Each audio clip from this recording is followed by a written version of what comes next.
दोस्तों नमस्कार, आप सभी का फिर से स्वागत है मेरे YouTube चैनल मैथ में नरसमा।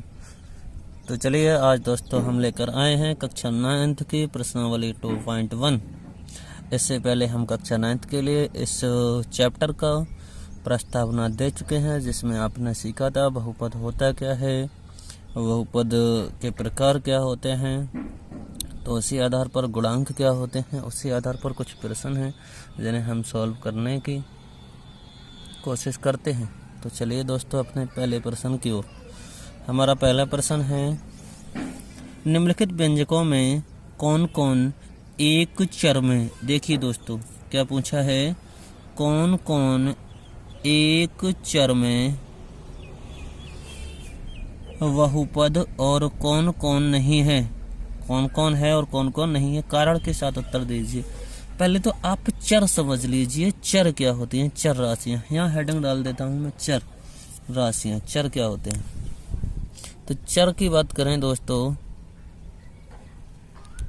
वे राशियां जिनके मान प्रत्येक स्थिति के लिए बदलते रहते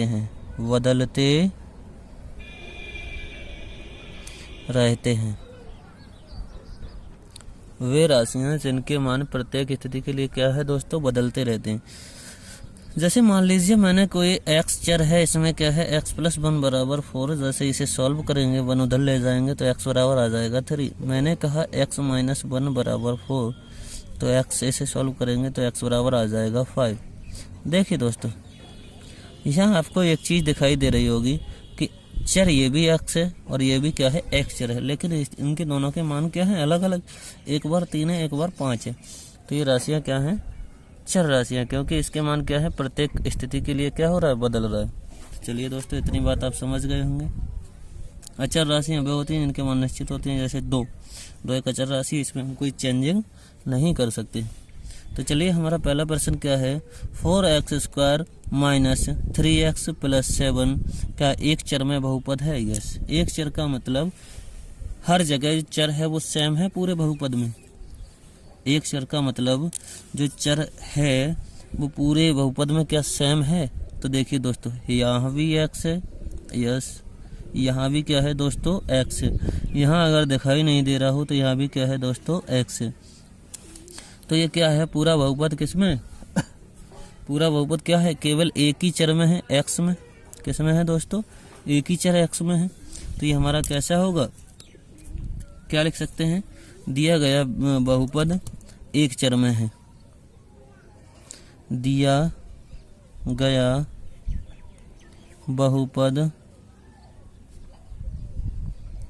एक चर x में है।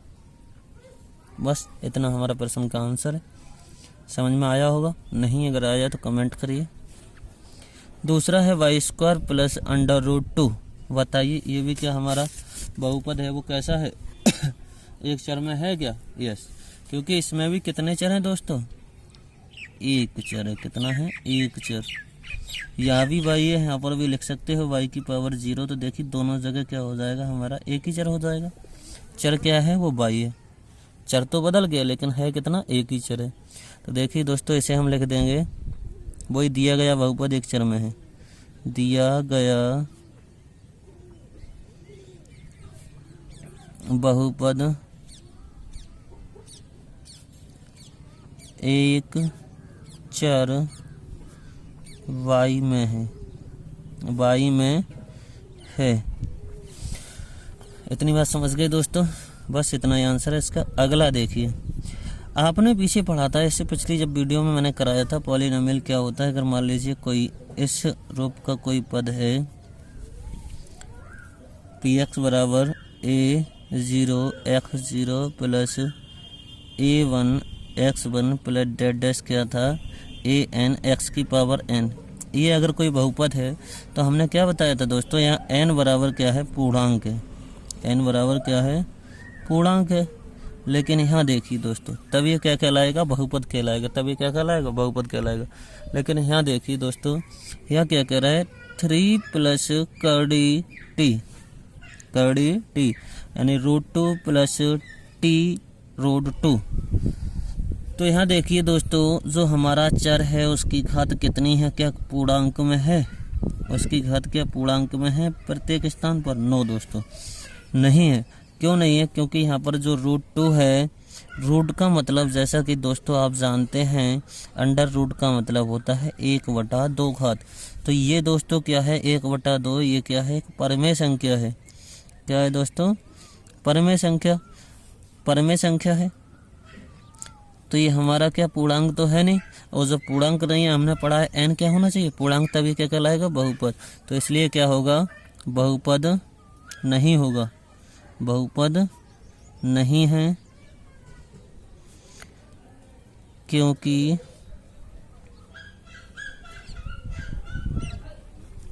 चर की घात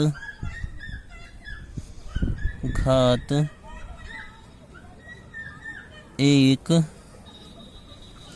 परमेय संख्या है। क्या है दोस्तों, परमेय संख्या है। ओके डियर, आगे बात करते हैं। हमारा प्रश्न है y + 2/y। ये पूछा है क्या एक चर में बहुपद है। ये दोस्तों एक चर में तो है, लेकिन ये बहुपद नहीं है। क्यों नहीं है? जैसे अगर y को आप सॉल्व करेंगे तो ये आ जाएगा y + 2 × 1/2 1/y लिख सकते हैं ऐसे, और ये y की पावर 1 हो जाएगा, ऊपर जाएगा तो ये हो जाएगा y स्क्वायर, या फिर ऐसे सॉल्व कर सकते हैं y² + 1 क्या है, y। तो ये हमारा क्या है, एक बहुपद ही नहीं है। तो एक चर में क्या देखना है, यह बहुपद नहीं है। यह क्या है दोस्तों, क्योंकि घात कैसी है, एक परमेय नकारात्मक हो जाएगी, नेगेटिव हो जाएगी। यह एक बहुपद नहीं है, बहुपद नहीं है, क्योंकि इसकी घात ऊपर जाएगी तो किसकी हो जाएगी दोस्तों, माइनस की। ओके, आगे बात करते हैं। ये क्या दोस्तों एक चर में है। यहाँ तो दोस्तों एक चर की बात करते हैं आप, 3 चर हैं। यहाँ क्या है दोस्तों, आप एक चर की बात करते हैं, 3 चर हैं। नहीं, तो हम लिख देंगे नहीं, क्योंकि इसमें 3 चर हैं। कितने दोस्तों, 3 चर x, y, t हैं। तो चलिए दोस्तों आगे चलते हैं। दूसरा प्रश्न क्या कहता है,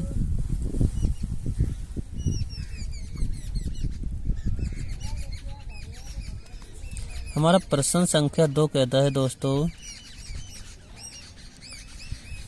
निम्नलिखित में से प्रत्येक में x² का गुणांक ज्ञात कीजिए, या फिर गुणांक बताइए। प्रत्येक में x² का गुणांक का मतलब क्या है, गुणांक का मतलब है जहाँ x² है उसकी गुणा में कितना है, यानी इनटू में कितना है, ये पूछा है। x² की गुणा में कितना है वो पूछा। अगर आपको ऐसे भी समझ में नहीं आए तो ऐसे समझ लीजिए, जैसे हमने ये लिख दिया x² + 7x + 3। आपसे पूछ ले कोई, बताओ x² की गुणांक में कितना है, तो आप क्या कीजिए, इस x के लिए बिल्कुल उठा लीजिए, यहाँ से हटा दीजिए बिल्कुल ही। तो जो बचेगा वो क्या होगा, x² का गुणांक। तो अगर आप यहाँ से हटाएंगे तो क्या बचेगा दोस्तों, 3। तो x² का गुणांक कितना हो जाएगा, 3। तो इसी तरह से हम पहले प्रश्न के पहले आंसर की बात करते हैं। हमें दिया है 2 + x² + x। दोस्तों वैसे मानक रूप में भी लिख सकते हैं, लेकिन ज़्यादा कोई अभी ज़रूरत नहीं है। तो ये प्रश्न दिया है, इसमें देखिए दोस्तों क्या हो जाएगा। इसमें हमने बताया एक्स स्क्वायर की गुणा में पूछा है, तो यहाँ से एक्स स्क्वायर उठाएंगे तो क्या बचेगा। आपको लगेगा सर जी एक्स स्क्वायर उठाएगा तो 0 बचेगा, नहीं।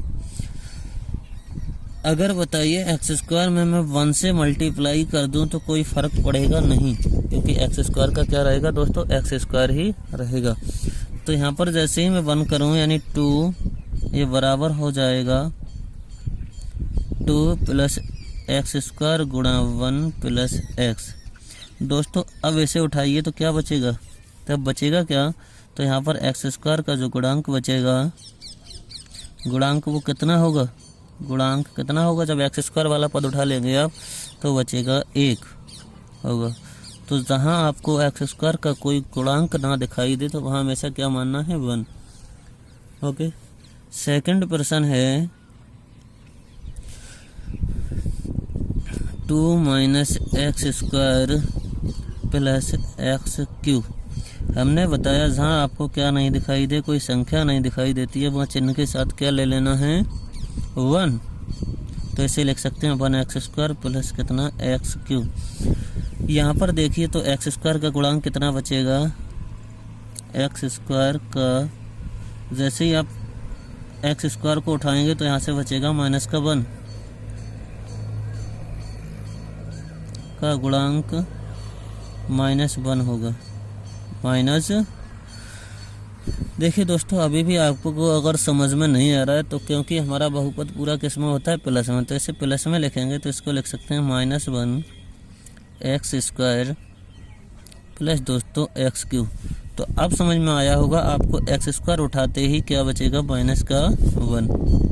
ओके, इसी प्रकार चलते हैं अगले प्रश्न की ओर।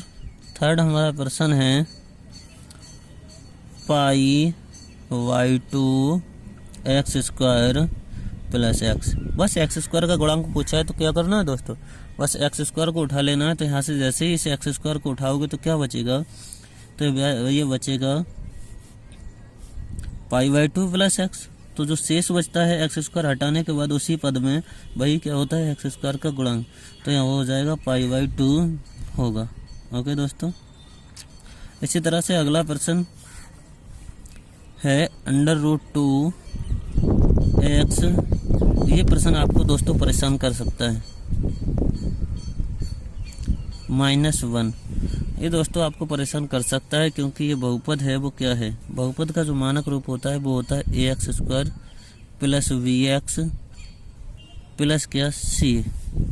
इसका मतलब ये बताना चाह रहा हूँ, ये अगर आपको नहीं पढ़ा है तो पिछली वीडियो में पढ़ लीजिएगा।